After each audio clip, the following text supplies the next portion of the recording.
Hello అండి, నా subscribers అందరికీ కూడా పేరు పేరున హ్యాపీ దివాళీ అండి. ఈరోజు నేను కర్ణాటక స్టైల్ నిప్పట్టు ఎలా చేయాలో చేసి చూపించబోతున్నాను. చాలా టేస్టీగా ఉంటాయి.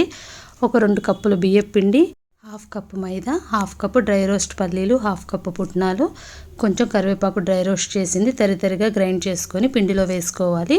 4 స్పూన్లు ఉప్మా రవ్వ వేస్తున్నాను, 2 స్పూన్లు జీలకర్ర, ఒక 2 స్పూన్లు నువ్వులు, 1 స్పూన్ ఉప్పు, 2 స్పూన్లు కారం. కాశ్మీరీ లాల్ కారం వేస్తే కొంచెం మీకు కలర్ఫుల్గా వస్తుంది, లేదంటే నార్మల్ కారం వేసుకోవచ్చు. ఇవన్నీ కూడా బాగా మిక్స్ చేసుకొని బటర్ కొంచెం కరగబెట్టి పెట్టుకున్నానండి.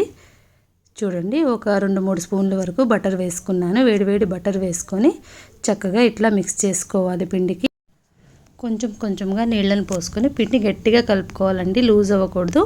ఆల్మోస్ట్ నాకు సేమ్ కప్పుతో 1.5 కప్పు వరకు నీళ్లు సరిపోయినాయి. మీరు చెక్ చేసుకొని చక్కగా పిండిని గట్టిగా కలుపుకోండి. చాలా చాలా టేస్టీగా ఉంటాయండి. నా ఛానల్ కానీ కొత్తగా చూస్తున్న వాళ్ళైతే లైక్, షేర్, సబ్స్క్రైబ్ చేయండి ఫ్రెండ్స్. పక్కనే ఉన్న బెల్ క్లిక్ చేసి ఆల్ క్లిక్ చేశారంటే నేను ముందుగా పెట్టబోయే రెసిపీ నోటిఫికేషన్స్ అండ్ లాగ్స్ అన్నీ కూడా మీ ముందు ఉంటాయి. నేను పెట్టే ప్రతి ఒక్క రెసిపీ కూడా చాలా చాలా హార్డ్ అనుకున్నవి కూడా సింపుల్గా నేను మీ వరకు తీసుకొస్తాను. ఒకసారి ట్రై చేసి మీ కామెంట్స్ని నాకు తెలియచేయండి ఫ్రెండ్స్. చూడండి, పిండి ఇట్లా గట్టిగా కలుపుకోవాలి. కొంచెం లూజ్ అయినాయి అంటే మనకి క్రిస్పీనెస్ రాదనమాట, నూనె కూడా బాగా పీల్చేస్తుంది. చూడండి, ఈ విధంగా ఉండవుతుందో లేదో చెక్ చేసుకొని పిండిని మరొకసారి ఈ విధంగా కలుపుకొని కొంచెం ప్రెస్ చేసి ఒక 10 నిమిషాల పాటు పక్కకు పెడదాము. ఆ తర్వాత అవన్నీ కూడా నేను బాల్స్ చేసుకున్నాను. బాల్స్ చేసుకొని నూనె కాగడానికి పెట్టేసి ఈ విధమైన ప్రెషర్ ఉంటుంది కదా, పూరీ ప్రెషర్ తీసుకొని నూనె కవర్ వేసుకున్నానండి. వేసుకొని ఒక్కొక్క బాల్ పెట్టుకొని ఈ విధంగా ప్రెస్ చేసుకున్నామంటే మనకి చక్కగా వచ్చేస్తాయి ఇట్లా ఊడి.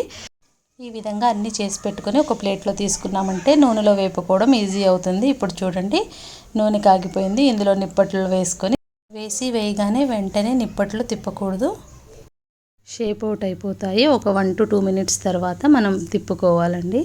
చాలా చాలా చాలా టేస్టీగా ఉంటాయండి ఈ నిప్పట్లు. టీ టైమ్ స్నాక్కి మాత్రం ద బెస్ట్ రెసిపీ అని చెప్పొచ్చు. ఫస్ట్ బ్యాచ్ నిప్పట్లు తీసేసి ఇంకొక వాయి వేసానండి. ఒక 2 మినిట్స్ తర్వాత మనం వీటిని తిప్పుకుందాము. చక్కగా గోల్డెన్ బ్రౌన్ కంటే కూడా ఎక్కువ కలర్ వచ్చిందంటే మనకి క్రిస్పీగా చాలా చాలా బాగుంటాయి. ఒకసారి ట్రై చేయండి ఫ్రెండ్స్. నిప్పట్లన్నీ కూడా రెడీ అయిపోయినాయండి. అన్ని ప్లేట్లోకి తీసేసుకొని ఫ్లేమ్ ఆఫ్ చేసుకుందాము. మరొక రెసిపీతో మళ్ళీ కలుద్దాం. Thanks for watching.